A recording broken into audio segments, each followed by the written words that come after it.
Добар ден, гледате Аргумент. Добар ден и за мојот гостин, проминентниот економски истражувач од Економскиот институт од Виена, Бранимир Јовановиќ.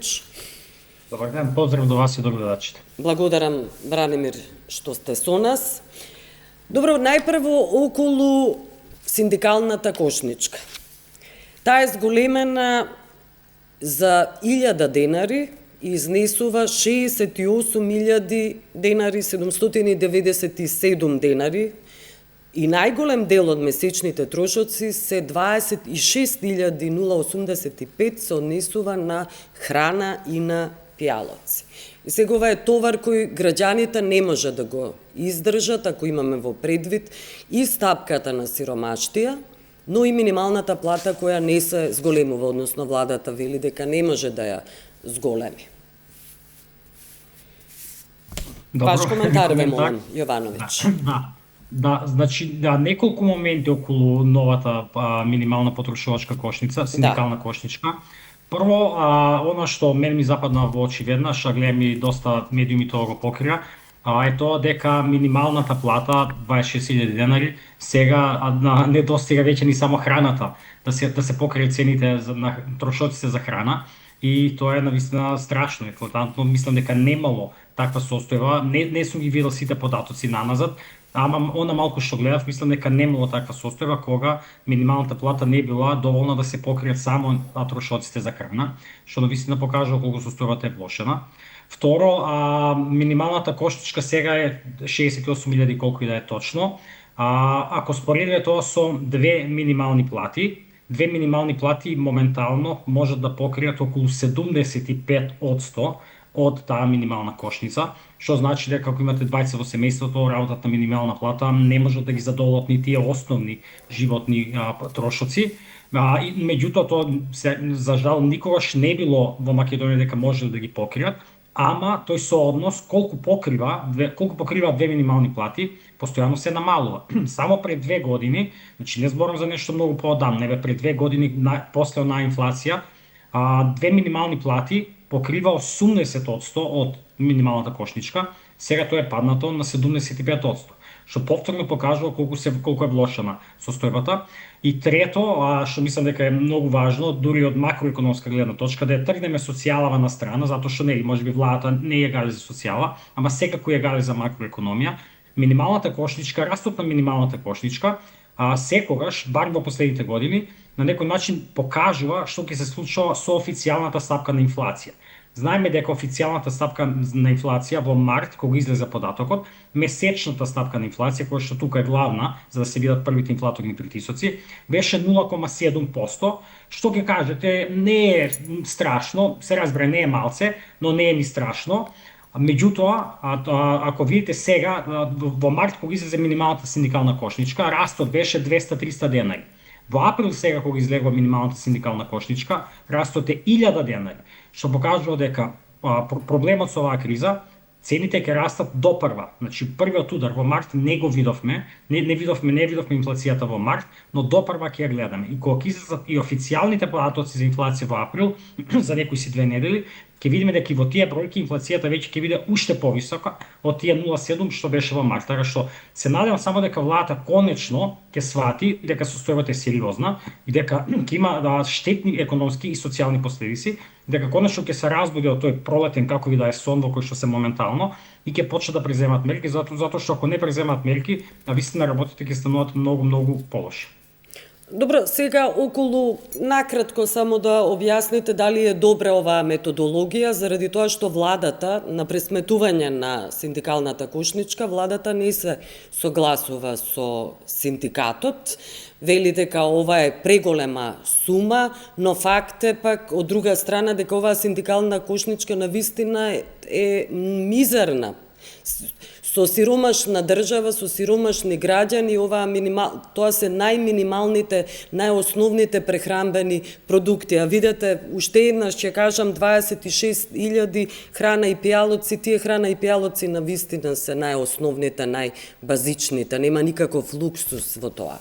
Да, значи кошничката е добра и ќе кажам само 2 индикатора макроекономски, со кои што мислам дека и владата ќе мора да се согласи. Првиот е дека, ако ги видите стапките на раст на кошничката, на месечно, на годишно ниво, како сакате, тие се скоро исти со официјалната стапка на инфлација од Заводот за статистика. Значи сум ги правил пресметките, може и владата сама да ги направи, може и вие направите ги во вестите кога сакате, споредете ги стапките на инфлација од потрошувачката кошница на синдикатот и од Завод за статистика, скоро се идентични. Второ, тие дали 68.000 денари владата што вика, нели таму имало, не знам, јагоди во јануари или не знам што. Значи, друг индикатор макроекономски, ако видите колку троши едно просечно семејство во Македонија на месечно ниво, имате податоци од бруто домашниот производ, од националните сметки. Бруто домашниот производ, последниот податок е дека во Македонија околу 17 милиарди евра или колку и да е. Ако видите колку е потрошувачката на домаќинствата во него, таа е околу 70%, значи околу 10-11 милиарди евра се за потрошувачка. Ако го поделите тоа со бројот на домаќинства во Македонија, ако го поделите тоа со 12 месеци во годината, ќе видите дека просечната потрошувачка според официјалните податоци пак на Заводот за статистика ви е околу 1400 евра месечно. Сега може да и повише. 1400 се ваѓа со последните податоци. Значи пак е повеќе од ова што го имам синдикатот, така што и 1400 прилика се со еднакви на оние други 80 и нешто илјади што ги имаат во синдикатот, онаа друга кошничка што ја пресметува. Така што апсолутно не е точно дека овие 68.000 денари синдикална кошничка се превисоки, апсолутно не е така. Ако видите колку троши во просек едно домаќинство во Македонија, според најофицијалните податоци во државата, тоа е уште повеќе од овие 68.000, така што апсолутно кошничката е добра. Впрочем, луѓето и сами можат во Македонија, не мора експерти како мене од Виена да кажуваат колку е потребно да се живее во Македонија. Секој што ги слуша овие вести, нека се запраша. Дали може да се живее во Македонија со помалку од 68.000 денари? Значи, јас секогаш кога ќе дојам во Македонија, кога ќе правам муабет, кога ќе разговарам со луѓе, прашувам колку ви се платите, колку ви се цените, колку имате животни трошоци, не сум сретнал никој што ќе каже дека може да живее да истера месец со помалку од 1000 евра месечно, што апсолутно невозможно е. Така што мислам дека апсолутно кошничката е добра, не може да се тврди дека не е добра. Впрочем и владата сама мислам дека тоа го свати, нели најавува. Ќе објавуваме ние ваква синдикална кошничка таква, ќе прават некои пресметки, кај им се пресметките, нигде ги нема. Зошто ги нема нигде? Затоа што знаат дека кога ги објават пресметките, ако објават нешто ниско, ако кажат може да се живее, не знам, со 30.000 денари, луѓето ќе им кажат дали сте вие нормални, па тогаш скратите си ги вашите плати на 30.000 денари ако можете да живеете со толку. Висинските пресметки се тие што се во синдикалната кошничка и мислам дека владата мора да престане едноставно. Ова не е прашање на политика, ова не е прашање на не знам партија, овој кажал, тој кажал. Ова е прашање на животен стандард, на тоа како живеат луѓето во државата. Ако водите држава, треба да ви биде гале за тоа како живеат луѓето во таа држава. Ако се правите патриоти, не знам, големи македонци или не знам што, треба да ви биде гале како навистина живеат луѓето во вашата држава и тогаш не смеете да потрошувачката кошница, социјалните прашања да ги третирате како прашање на партија или на синдикат или овој кажал и затоа јас што не го сакам, тој нема да му верува. Да. Добро, околу минималната плата веќе споменав, сега може да вашиот став да го чуеме, еве образложението на владата, секогаш е дека нема пари во буџетот за минимална плата. Сега ве молам ваш коментар. Значи во буџетот не ни треба да има пари за минимална плата затоа што минималната плата не се исплаќа од буџетот. Покачувањето на минималната плата всушност е добра за буџетот затоа што таа го полни буџетот. Ако видите колкав дел од тие, во Македонија има околу 100.000 луѓе, 100.000 вработени кои што се на минимална плата. Од тие 100.000, 80-90.000 се во приватниот сектор. Во јавниот сектор, во државниот сектор многу малци имате со минимална плата, скоро и да нема такви луѓе. Така што апсолутно не е точно тоа дека во буџетот нема пари, ниту пак треба да има пари за минимална плата. Покачувањето на минималната плата ќе го наполни буџетот затоа што персоналниот данок на доходи при донесите ќе се зголемат тие што се наплаќаат од таа минимална плата и од сите други плати. Друго што го кажуваат исто така е дека економијата не можела да издржи, фирмите биле во тешка состојба, не знам што, не можело да издржат зголемување на минималната плата.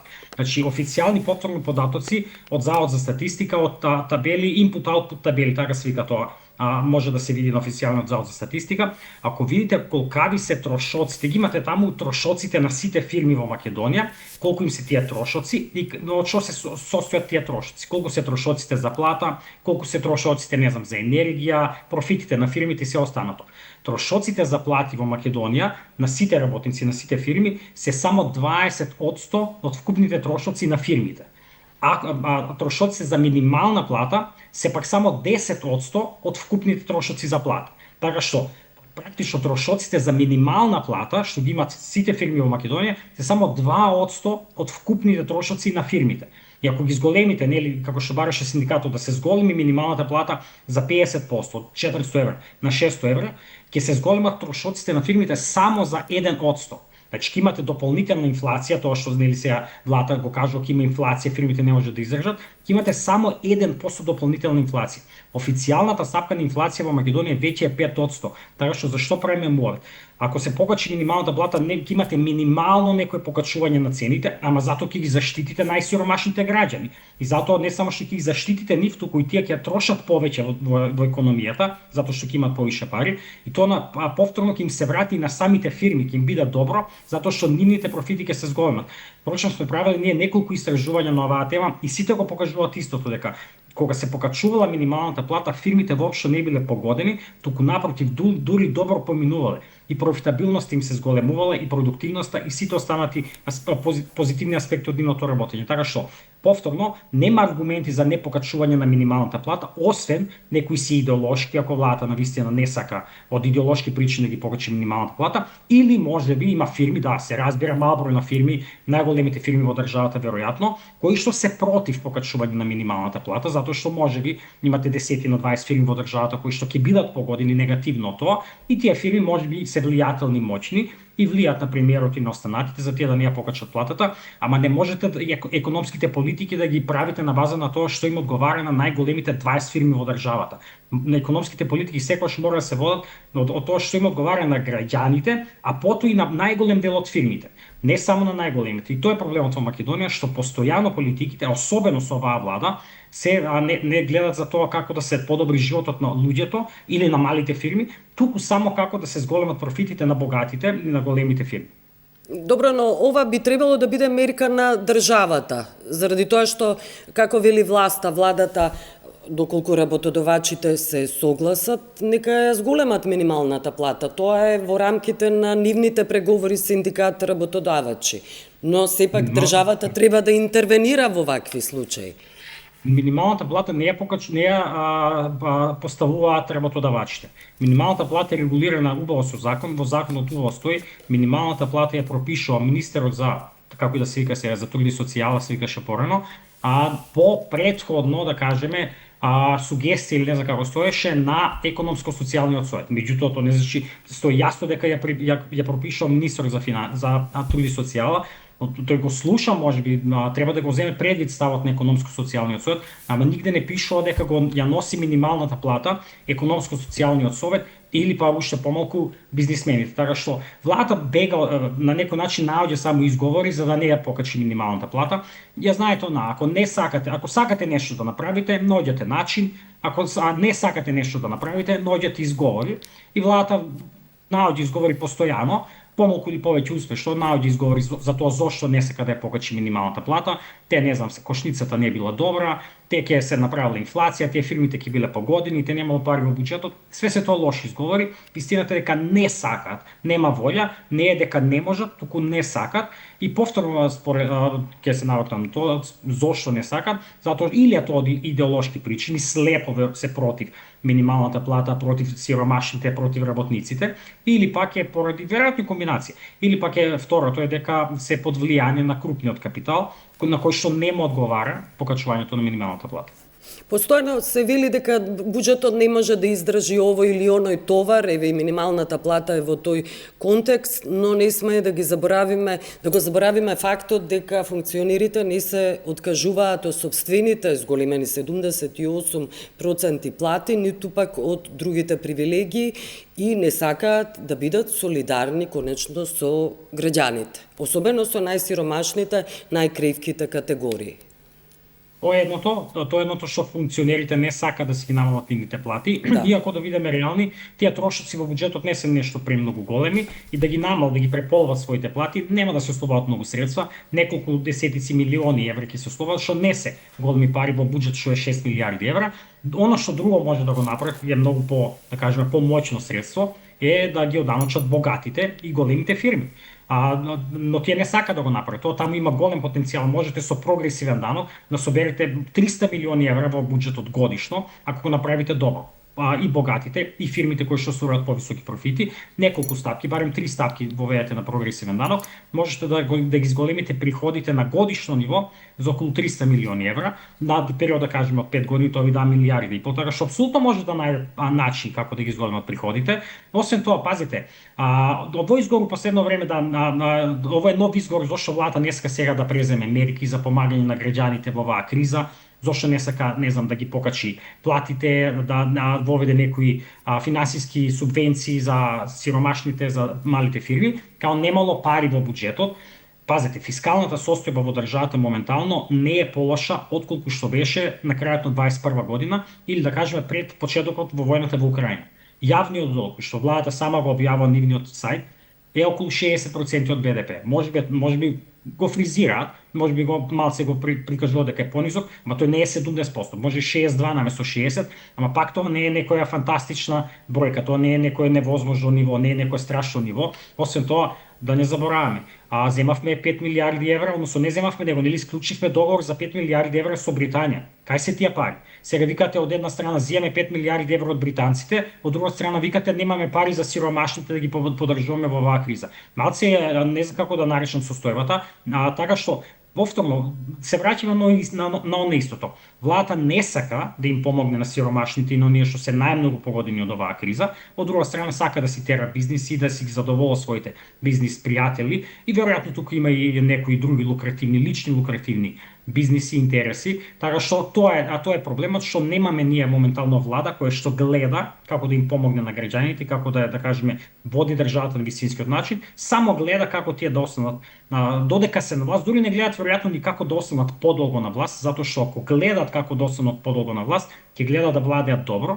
Тие гледаат само додека се на власт овие неколку години и што е можно повеќе да чарат, затоа што знаат дека времето им е ограничено, дека нема да владеат вечно и свика додека сме тука што е можно повеќе да собереме и после ќе се селиме надвор и тоа е проблемот што немаме, повторно кажам, се навраќам на истото стопати, меѓутоа тоа е суштината на целата политика во Македонија, што немаме политичари кои што работат за јавен интерес, туку имаме политичари само кои што работат за личен интерес. Нема во Македонија, не постои национален државен јавен интерес, колку и да се удират во гради, ние сме македонци, не знам, името не го даваме, знамето не го даваме, бугари во устав никако, колку и да се расфрлат со такви максими, тоа апсолутно се само изговори. Се што има важно е како повеќе да се зголемат на нивното конто во банките, како тие повеќе да се збогатат, дури и на сметка на луѓето да останат сиромашни.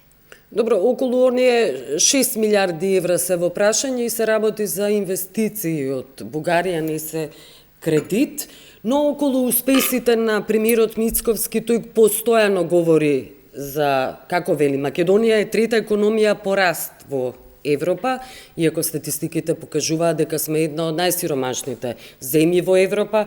Потоа уште еден успех, Македонија е трета земја во Европа што успешно се справува со кризата и парадоксално нема замрзнување на цените на основните прехранбени продукти. Значи, мене овие расфрлање со трето место, трети во Европа, а втори во свет, како ме посеќа само на една работа, односно ми кажуваат само едно, дека менталната матрица во ВМРО и кој овој пример воопшто не се поместила ни 1 милиметар во однос на она што имавме во времето на Груевски. Те може да глумат дека се скарани, дека не се сакаат, па можам ќе го апсел ако се врати Груевски или не знам што, на Facebook да се припишуваат не знам што. Се тоа прикази за мали деца, се тоа лош театар. Суштината е дека начинот на владење, на размислување, не само на владење, на размислување кај оваа гарнитура е потполно иста како во времето на Груевски. Тоа е таа ментална матрица, ќе се фалиме дека ние сме најдобри во светот, додека граѓаните осиромашуваат, додека граѓаните гладуваат. Така што тоа е мислам суштината околу тоа фалењето. Ако луѓето немаат што да јадат, зборувајте дека се најдобри, можеби ќе почнат да ги јадат лагите кои што вие ги кажувате. Друго сакам тука да искоментирам околу тоа, бидејќи тоа нели излезе од студија на Меѓународниот монетарен фонд, дека Македонија била трета во Европа или не знам точно дали беше во Европа или во нашиот регион, која според мерките што ги преземала сега за справување со ценовниот шок, тоа е за жал, тоа е точно. Затоа што тоа гледа колку буџетски средства се дадоа, на некој начин се ослободија за се справи државата со овој ценовен шок, односно колку се намалија ДДВ, акцизите и се останато, иако видите точно Македонија повеќе ги намали ДДВ, другите давачки од повеќето други земји во Европа. Меѓутоа, тоа не значи дека тие мерки се добри. И покрај тоа што го направија тоа, ние гледаме повторно раст на цените. Гледаме дека скокот на цената на горивата во Македонија е највисока, можеби не во цела Европа, но во нашиот регион. Тоа само ви покажува дека владата презема ужасни мерки. Не можете вие само да се откажувате постојано од вашите приходи, да викате ќе намалиме ДДВ, ќе намалиме акцизи, без да ги замрзнете цените. Значи сега што имаме ние ситуација, државата се откажува од својот колач од давачките, меѓутоа не им кажува на фирмите тие што можат да прават со цените. Фирмите си ги креваат цените колку сакат и профитите на фирмите само ќе се зголемат. Тоа е иронијата во оваа состојба што навистина во право Мицкоски кога вика според тоа колку буџетски средства ние потрошивме на справување со оваа криза, ние сме трети во Европа, во право кога го кажува тоа, ама тоа само покажува колку мерките му се лоши, затоа што троши државни пари, а нема ефект. А повторно нема ефект затоа што не сака да ги на некој начин да ги стави крај, да ги контролира, да ги заузда неговите бизнис пријатели кои што ќе профитираат и во оваа криза. Ќе потсетам пак, се навраќам стално на солидарниот данок. Во 2022 година имавме околу 150 до 200 фирми кои што енормно си ги зголемија нивните профити. Ги зголемија профитите за неколку пати, значи ако остварувале нормален профит, не знам, 20 милиони евра, во време на кризата, поради повисоките цени на нафтата, на храната, па и каматните стапки на банките, им се зголемија профитите од, не знам, од 20 милиони на 50 милиони евра се зголемија профитите. И затоа и такви фирми, и тоа се најголемите фирми во државата, имаше околу 150 до 200.